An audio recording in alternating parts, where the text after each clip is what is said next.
In this video, I'm going to go over in some detail why you probably got rejected or ghosted or maybe given a fake number and now you're getting scam calls from Angola.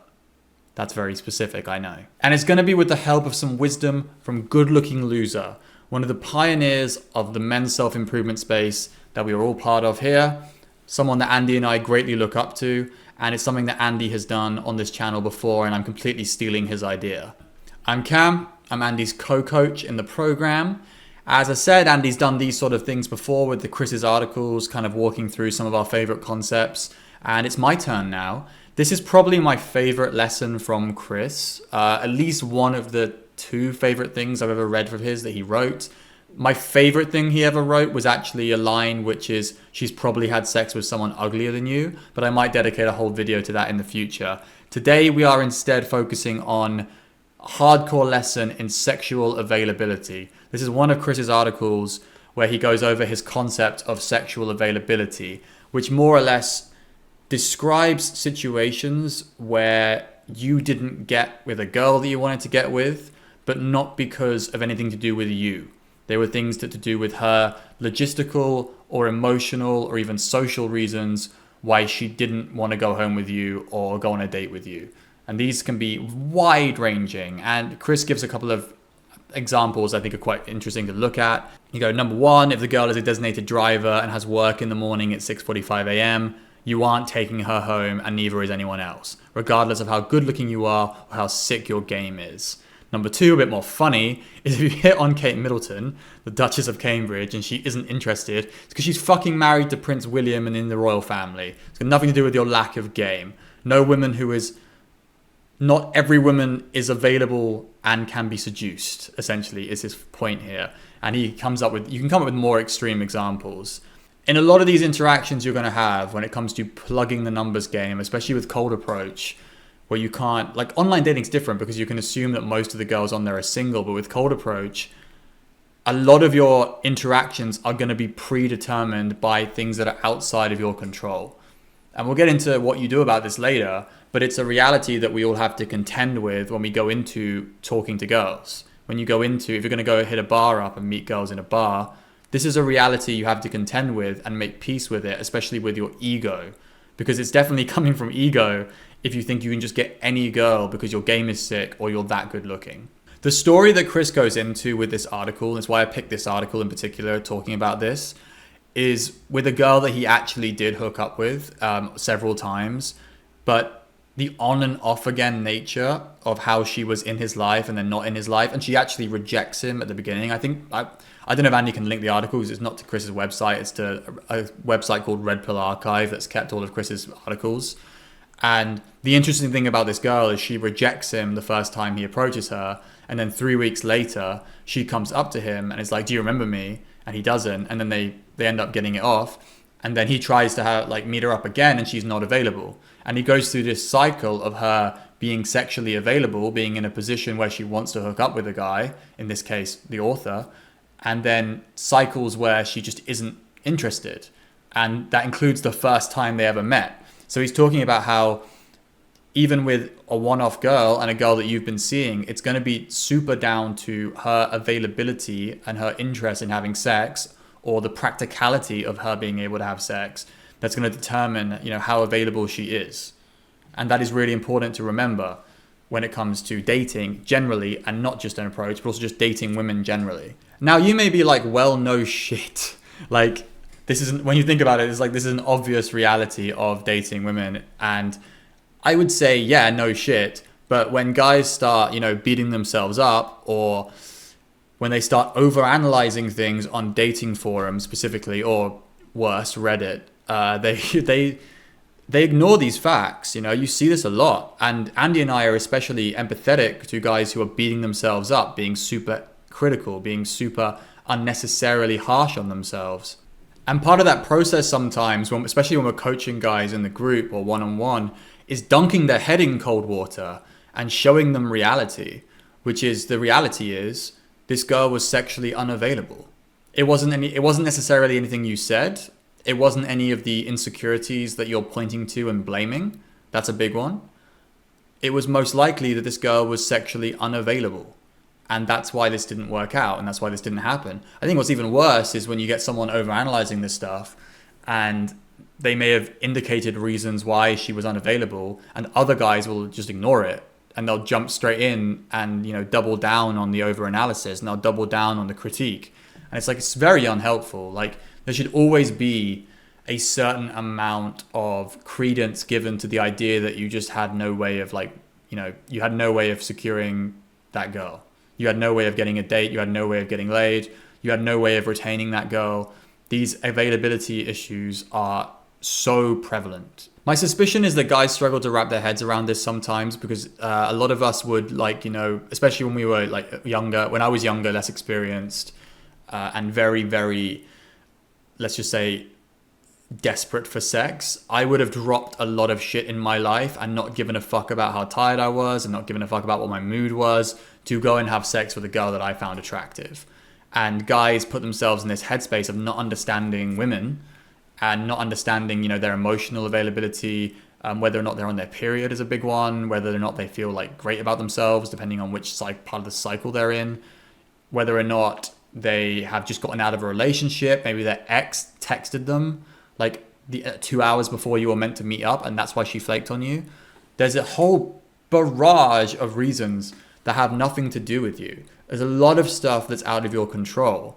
And I don't know, there's like two reactions. Maybe there's a reaction to this that, like, when so much is out of your control, if you do that whole like extreme responsibility thing, your ego can handle it better. And I have issues with extreme responsibility, and I have sympathies. There are things I like about the idea, and there are things I don't. And in dating, it's a difficult one, because like you're only 50% of the equation in dating. Like relationships, you're only 50% of the equation. If you're you can't take ownership of your partner's like side of dating. Like it just doesn't work. It just, because you're dealing with other people, and you can't force them to say yes to things. That's, that leads down a dark alley. But manipulation and gaslight, there's other things as well, like darker things that people do within relationships because they're trying to keep control. And so, yeah, it's not a concept that I like to hear about when it comes to dating, is this seeing guys like trying to take full 100% control and responsibility. What you can do though is the correct actions. What you can do though is play the numbers game. That would be the healthier route to go down. Instead of trying to control all the outcomes with specific girls that you're dating, you just recognize, okay, a lot of this is out of my control. A lot of these girls are going to be unavailable. The solution to this is numbers. The solution to this is having more options and talking to more women.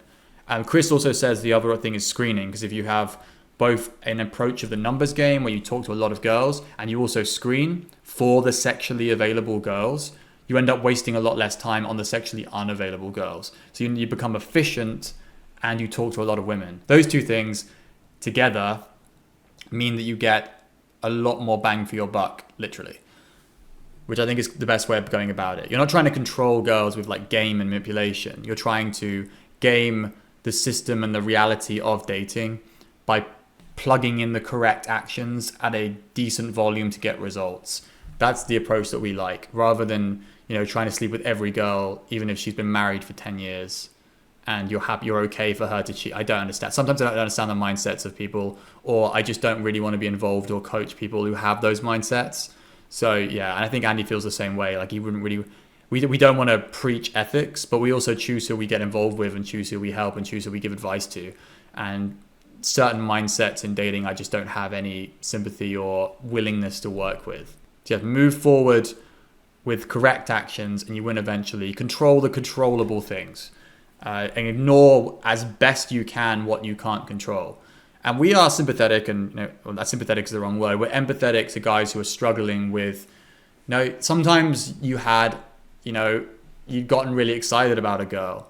Sometimes you've gotten really excited about going on a date. Maybe you had a shit day and you were looking forward to the date and then you got flaked on. Or maybe you went out, you were feeling really nervous and you managed to approach this hot girl, get her number, and then that number never responds. In those moments, we like to get guys to focus on the actual process and like enjoying the process. Like especially like the guy that approached that girl in the nightclub, like, let that be its own reward, you know, like the pride you feel and all that with the actual. And I think a lot of guys do. They like revel in the pride of being the badass that went up to the hot girl at the bar and got her number, even if she didn't respond. Night game, by the way, typically that happens. Like, the advice I give guys with night game is you go for bringing her home when you meet her, and don't expect numbers to really respond. Like, numbers, it's rare to get responses from night game numbers in my experience. It does happen, but I would typically try and go for the pool if you're on a night out. And if they've got like high buying temperature and they're interested, yeah, they're going to fucking go with you. Sometimes it just works. We had a really fun story with the guy. I don't know if I should tell it because I'm not going to name anyone, but someone had a fun night where they were making out with a girl, and then they met them at another venue later after having gone home because they said they need to go to this rave. And it sounded like a really fun night. And it's an example of a guy just going for it, because instead of, you know, taking the number and like leaving it to chance that she'll respond the next day when she's hungover, you went for the killer instinct of just stick with the girl, have a really fun night and see where it goes. Because night game's kind of all a crazy adventure where you end up going down weird rabbit holes and on adventures with girls. I definitely think this concept is critical for any guy who wants to be out there approaching. Like, there's a lot of stuff actually that Chris wrote that I would suggest anyone who wants to do cold approach, specifically like bars and clubs, like night game. He was in LA, which is like going to be one of the more like live night scenes and one of the more like, you know, like, I guess, high pressure environments. There's a lot of, like, most of those beautiful people in America are all kind of in one area. So yeah, if you have any inclination towards approaching girls in bars, running night stuff, I would recommend reading a lot of Chris's articles. Like, I think he really deeply understood. He also deeply understood like the mental journey. That's what Andy and I get so much out of Chris's stuff and his writings. He just understood the mind of a guy that's taking this stuff seriously, that's really putting in numbers, that wants to succeed with girls, that always felt like they had this insecurity about their ability with women, that always felt like they had these insecurities that like they were a loser with girls. And going through the journey of becoming a guy who isn't a loser, who does actually get success, he understood, and probably still understands if he goes back. He's not involved in this anymore. He's off his businesses and all that stuff, but he understands the mental journey and the stuff that we go through and the stuff that you need to be aware of to not go insane when you're doing this stuff. And this article is one of the best. This article is one of the best stuff of just decoding what's happening. I think if you have a theory only goes so far, but there's a lot of stuff and a lot of wisdom that Chris wrote that's just straight to the fucking point.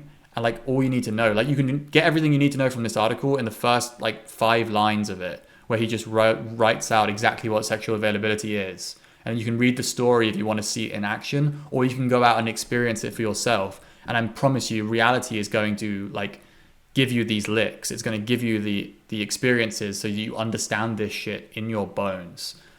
And I hope it gives at least some peace and clarity to guys who are suffering from girls flaking on them, girls rejecting. If you are struggling with this stuff, I hope this article, reading it, will give you, you know, or watching this video will give you some peace and some understanding of what's happening, and recognize that it's not all your fault, and it might be nothing you did.